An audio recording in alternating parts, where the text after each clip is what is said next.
Yo, this is King Lock again, and this is my appeal. Yeah, hear me? Man, dash where your pride and get your prostate check. Yeah, hear me? Come and say dash where your pride and get your prostate check. Yeah, hear me now? Yo, this is King Lock, and I'm appealing to all my brothers over the age of 40. Please, go get your prostate check. Yeah, hear me? Go get your prostate check. It's urgent. You saw me I say? All right, King Lock. Good afternoon, ladies and gentlemen. Welcome once again to Big Stone Television. Today is a very informative day. Today is a day when we discuss prostate cancer. But before we get into the meat of the matter, I just want to take this opportunity and wish Martin Luther King's family our sincerest of condolences in the passing of Dexter King.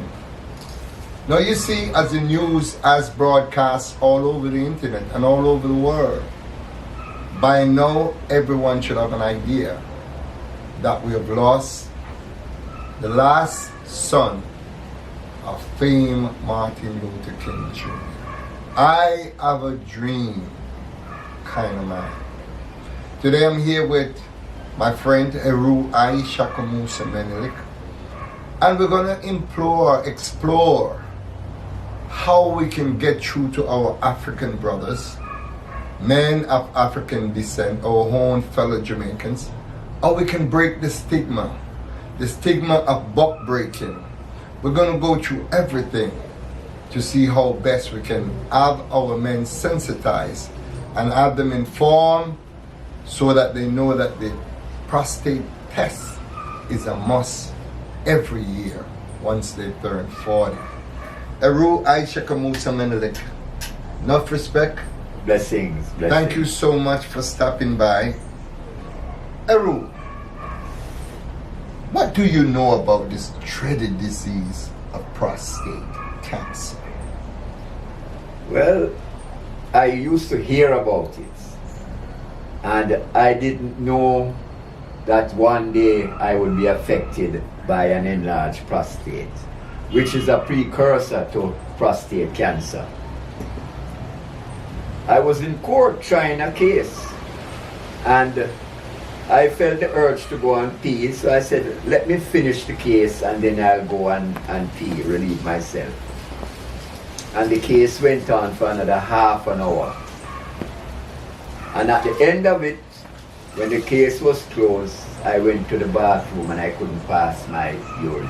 Wow. This was in May of 2013, I think May 5th, 2013. And I had to rush to the hospital to have a catheter inserted. So that was my first experience of an enlarged prostate. Why do we don't go out and have it tested? Because the phobia in Jamaica has this male macho society that we don't want a doctor or a nurse to insert a finger in our rectum. It's a dreaded phobia, and this phobia started way back when. But the reality of the situation that we must understand is that your health is predominant. Your health must come first. So whatever phobia we have to put it aside. Because I have been taking my prostate test yearly. Every year I take my prostate test. And we have to also look on the types of food that we eat, because food impacts. As one of our great philosophers in the past has said, you are what you eat. So we have to take a very serious look at our diet, what we are eating. Why Jamaica has the highest male prostate problems in the world? So the common thing is that Jamaicans eat a Jamaican diet. Okay. what is common to Jamaica, what is popular to Jamaica. And possibly this is where we should start our research. The Scientific Research Council, the Ministry of Health, all these different ministries should come together and do a combined investigation why we have the highest rate of prostate in the world. And I can reiterate that, Heru, because when I did the research on how much Jamaicans are affected each year, the research came back 304 to every 100,000 Jamaicans per year. So think about how many 100,000 Jamaican men we have, and think about 304 of the lot having prostate cancer. What the research also shows, that approximately half of the populace of Jamaican men have some issue of prostate cancer. Definitely. You mentioned earlier a phobia. And when I dig deep into the phobia, my research took me to buck breaking. Now for you who don't understand what buck breaking is, it is a method that was implied or applied by our colonial masters. Whenever a slave falls out of line, what they would do, they would take the slave in the middle of the courtyard, in front of all the other slaves, strip him down to his birthday suit, naked. They would bend him over, and you know what happened after that. Now that action emasculate the slave, effeminate the slave, break down his esteem, and oftentimes he would run away from the plantation. And in running away from the plantation, most of the time he would commit suicide because he would consider himself not a man anymore.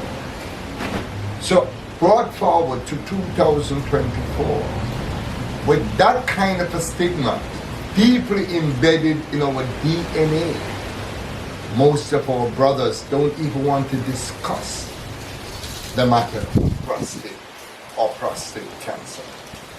And having the disease being diagnosed on the 27th of December in 2003 with prostate cancer, I think more or less what better person to make this awareness, to create a tsunami, an avalanche, a volcano eruption, because that is what I intend to do, to make sure that some of the experiences that I'm going to explain, and I'm so happy to have my brother Heru Menelik, because he was there most of the time when I had my very, very painful experience.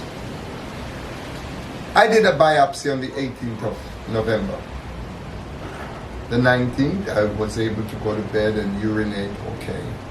But on the 20th of November, I'll never forget, a Tuesday morning, I got up about 1 o'clock and I couldn't pass my. So between 1 and 3, I thought something miraculous would happen. I thought more or less the flow would start. But between me and you, it never did.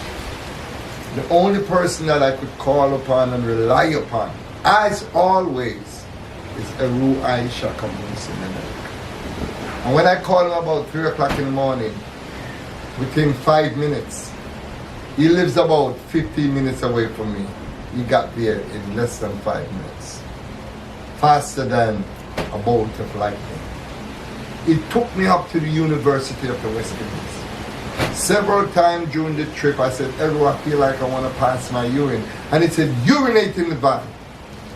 Nothing happened. Anyway, we got to the university.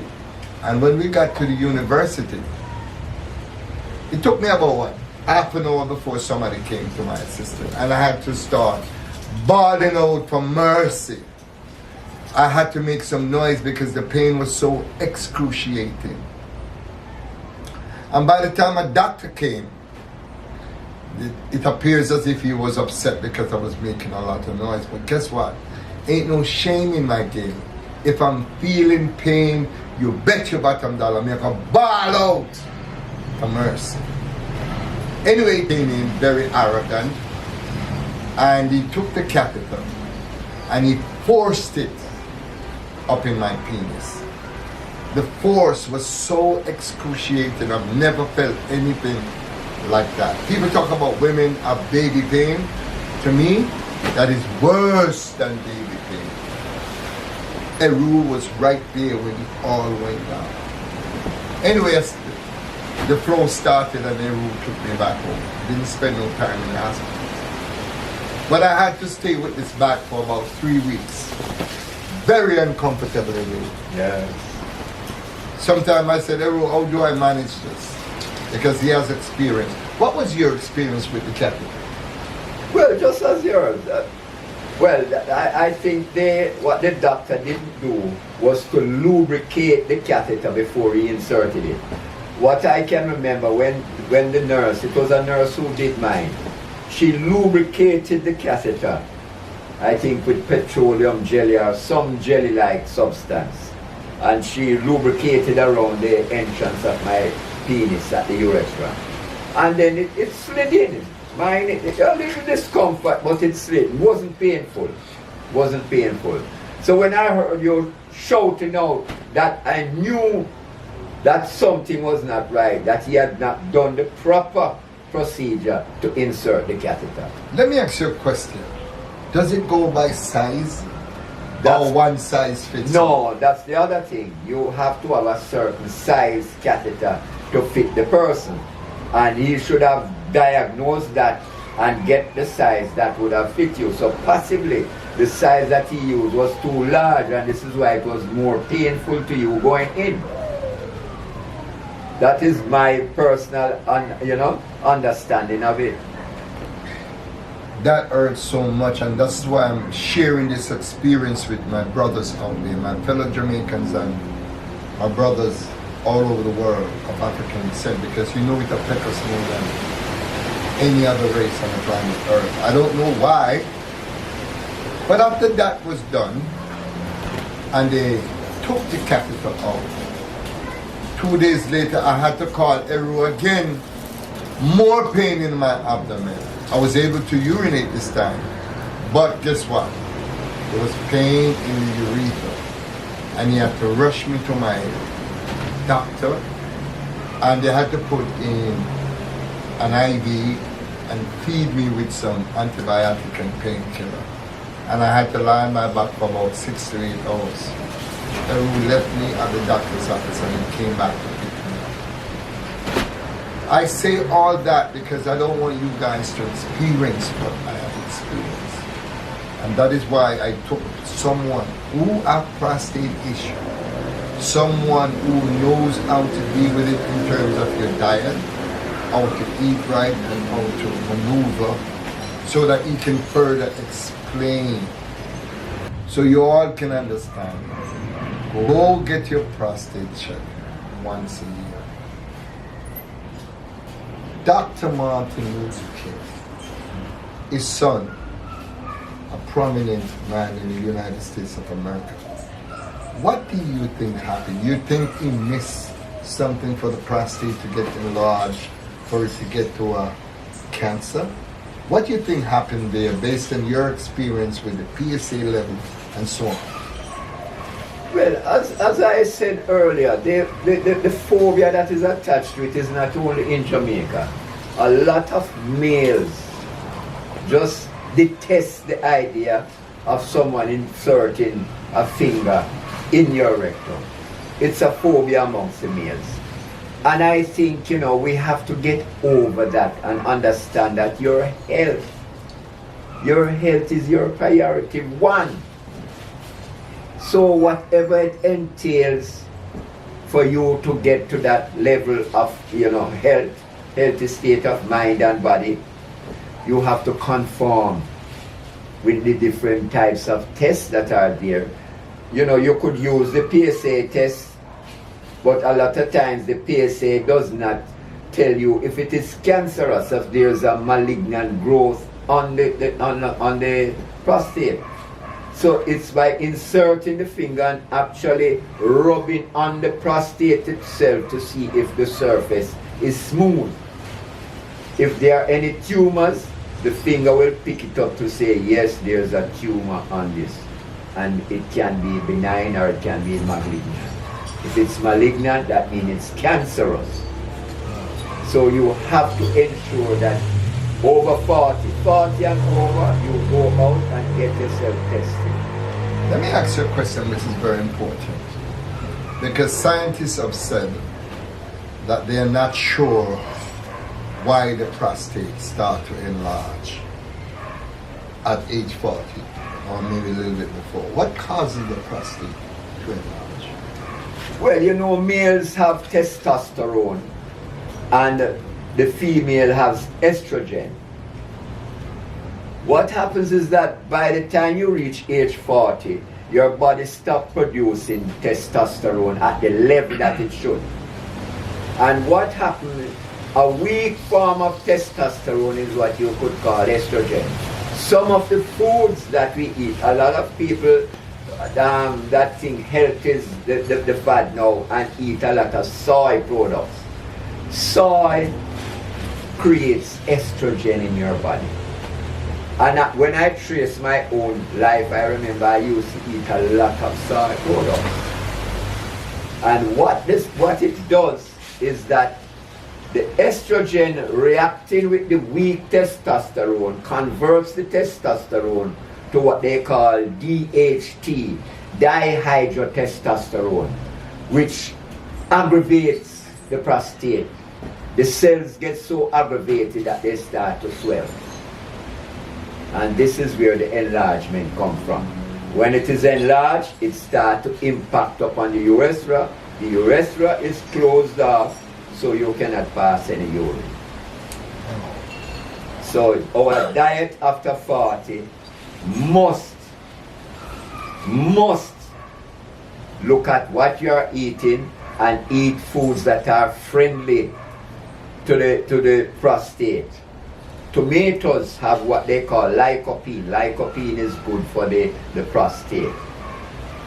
Pumpkin seeds, they have a lot of zinc because the prostate is really about 80 to 90% zinc. So you have to ensure that you have zinc. These are the things that at age 40 we have to start to look at.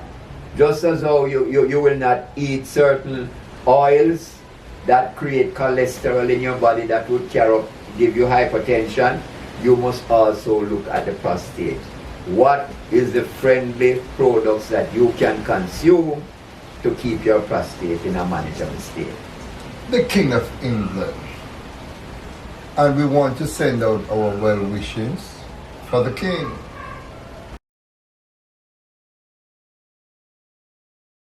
Because prostate cancer affects men in general. It's not a female thing. It's a man thing. And recently it came across the news that the King of England, King Charles, have benign prostate problems and possibly would be admitted to the hospital. What is benign prostate? That is the enlargement. BPH, benign prostate hyperplasia, and that is when that's the medical term for an enlarged prostate. Okay. So obviously the king is suffering from an enlarged prostate. We don't know how enlarged it is, if it has cut off the urine flow, but I would suspect that because he has been hospitalized, it has cut off the urine flow. So it is affecting him in that manner now, that he might basically have a what we call a pee bag installed, okay. You know. But Heru, we know that the king is from a line of royalty, and we also know that proper checks must be made with the king. This is the king or the prince of England. His mother was the queen of England. How did one get to an enlarged prostate if due diligence was done yearly? What happened? Did it slip by the king, or it just pop up just like that? Can it just pop up overnight as an enlarged prostate? And obviously, it is something that was overlooked.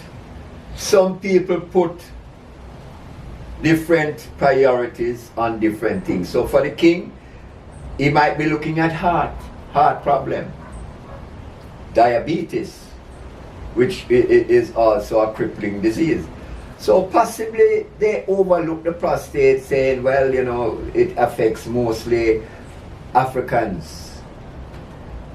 So let us not put that as our number one priority. We are going to look to ensure that you have a healthy heart, that you have a healthy diabetes, regime. And in overlooking the prostate, this is how it creeped up on them. Because if he had been doing the annual PSA test, then they would have seen the PSA levels rising. Because it doesn't get to 100 overnight. The normal range to 0 to 4, then it goes up to 10, then it would go up to probably 20, 30. So they would have realized that, well, last year it was 10 and this year it's 30. Let us do some corrective measures now. Yes, yes. But for it to reach to that level, nothing was done before. I was speaking to a very good friend of mine about prostate and so on. He lives in the UK. And he told me it is mandatory. He said, once you get in a relationship with your doctor, every year you schedule a certain day to come in and have your prostate examined. If you don't want to go, well, that's up to you. But the doctor will make it his duty to call you or have his assistant call you. I think Jamaica need something like that. Yes. We need to be more, what is the word, stringent, stricter? Yes, yeah, well, I tell you, and it's good you mentioned it in that format.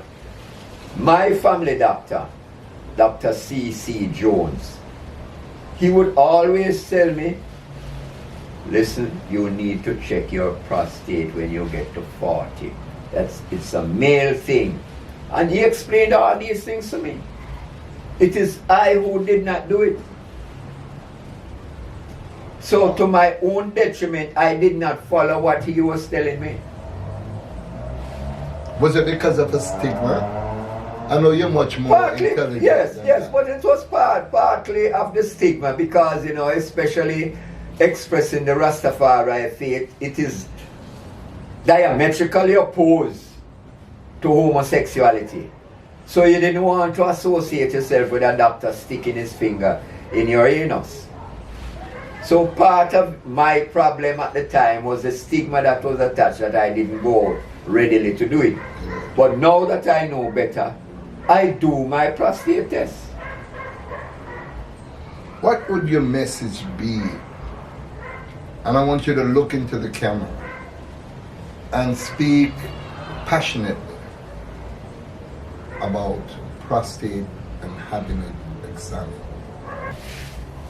Well, my message to every male, and especially targeted to the African, because we are more affected.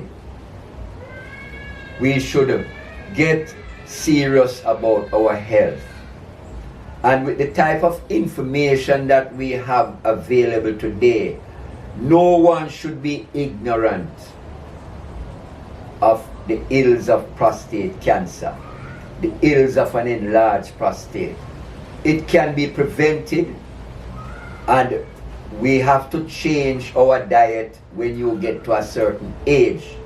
Just as though when you become adults, you throw away the lot of candies and sweet stuff that you used to eat as a child. When you became a mature adult, you started to throw away the vegetable oils and the bad oils that would build up your cholesterol. We have to take our prostate check seriously, and I am endorsing that the prostate 49% of our males are affected in Jamaica. We have the highest rate. So the highest rate of mortality too? Yes. Within the Caribbean region? Within the Caribbean region. So we have to realize that we are doing something that is not conducive to a healthy prostate. We need to check it out. What are we eating? Because that is what we all have in common in Jamaica as males. We are eating a similar diet. So something in our diet is affecting our prostate. Something could be depleting the zinc in our prostate and we don't know. So we need our Scientific Research Council. We need our Ministry of Health. We need our environmental people to come out and do a proper investigation as to why our males are affected. It can be done. It must be done. Give thanks. Heru, you speak so eloquently about that. And is there a cure for prostate cancer once it has stepped out of the prostate? Like, for instance, I'm stage 4. Can I be cured completely where all traces of prostate cancer is eradicated from my body? Well, to put it in context, cancer is cancer. It only starts somewhere and then it spreads. When it metastasizes, it goes to different parts of the body. Prostate cancer can be cured. And as I said earlier, when we start to eat the proper diet, we know, science has proven, that the depletion of zinc from the prostate can cause it. A high diet that builds up your cholesterol level can cause it. And too much blood, too much sugar in your blood can also cause it. People with diabetes has problem with their prostate. So we have to now seriously look at how are we going to do it? We're going to change our diet. When your prostate becomes swollen, the 5-acta reductase tablets that we are given, that can be used. But we also know pumpkin seed has the 5-alpha reductase enzyme in it also. So we need to look at these foods that can assist us. We have to look at any red fruits, watermelon, avocado, tomatoes, guavas. All these contain lycopene, and lycopene is something that breaks down the traps that the cancer would set in your body, in your prostate. So we need to start eating differently when we get over 40, that we can cut down, minimize the effects of the synthetic foods that we have been eating. We have to cut down on those. The body, and there was an experiment that a doctor told me about years ago, say your body does not recognize synthetic food as food. Your body cannot assimilate it, and this is why it's not broken down effectively in your body, but it is stored in your joints, and it clogs up your lymphatic system, and this is where all our diseases come from. We have to eat foods that are natural to the body with the living enzymes. This is why we must eat food in its raw state. Balance our diet. You can have some cooked food, but you must balance it with live enzymes in the food. And I always ask, as a child growing up, why we have to eat the vegetables? And I didn't like vegetables growing up. But my grandmother would always say, this is what gives you the life. This is the live food. The live food. Heru, there's certain plants that one use as tea, like soursop. I'm drinking a lot of soursop. for tea, Guinean weed for tea, Mampiaba, somebody gave me that plant, I've never seen it before. And there are other plants that if you drink it can actually do what? What does these plants do? All right, the scientific word for it is apoptosis. Apoptosis is when the cancer cells attack its own self. Because you know a cancer cells keep replicating itself. This is why it grows and scatters all over your body. It keep repeating that process. But what these herbal teas does is to allow the cancer cell to create an apoptosis, so it kills itself. So instead of one cancer cell replicating and become 2 and 2 becoming 4, that one cancer cell kills itself. Wow. Apoptosis. Wow. Commit suicide. Commit suicide. Wow. So this is why our herbal teas are very essential for us to have, with or without cancer. Because cancer cells is always in your body. It's just that you create a condition to make it proliferate. Okay. When you eat the foods that restricts the proliferation of the cancer cell, it just stays there, dormant. Comes right back to the saying, you are what you eat. Wow. Well, ladies and gentlemen, I don't think we can say much more on prostate. I think my eloquent brother Heru says it all. I am a typical example. I am an experience. What I told you was the honest to Jah truth. In my experience, he was a theater. I witnessed my suffering. At nights I cannot sleep. I feel this excruciating pain, which I thought was a sciatic nerve. I said, Heru, you know anything about the sciatic nerve? But in truth and fact, it was cancer in my bones. Don't let what happened to me happen to you. Go get your prostate check.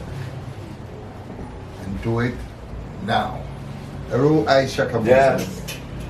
Anybody you want to big up before we go? Well, one of the things, while I was there saying, there's an example. My sister Millie, who had cancer, and the tumor in her body had grown to the size of a grapefruit. And she went on a herbal diet. She changed her diet. And that cancer tumor shrunk down to the size of a little lemon, small lemon, and was getting smaller. And one day I went there and I saw her eating some of the regular takeout service food. And I said, well, you shouldn't be eating that.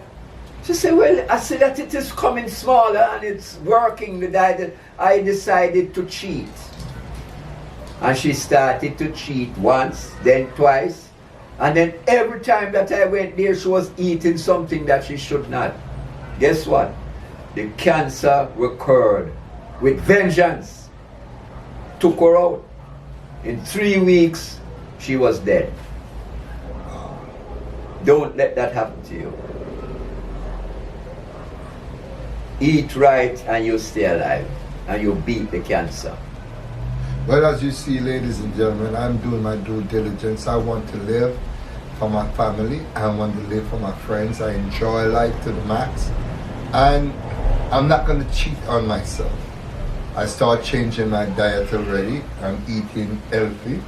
As you can see, there's a lot of nuts and Brazilian nuts are there, and raw sunflower seeds, and raw cashew and pumpkin seeds, and sea moss. Sea moss.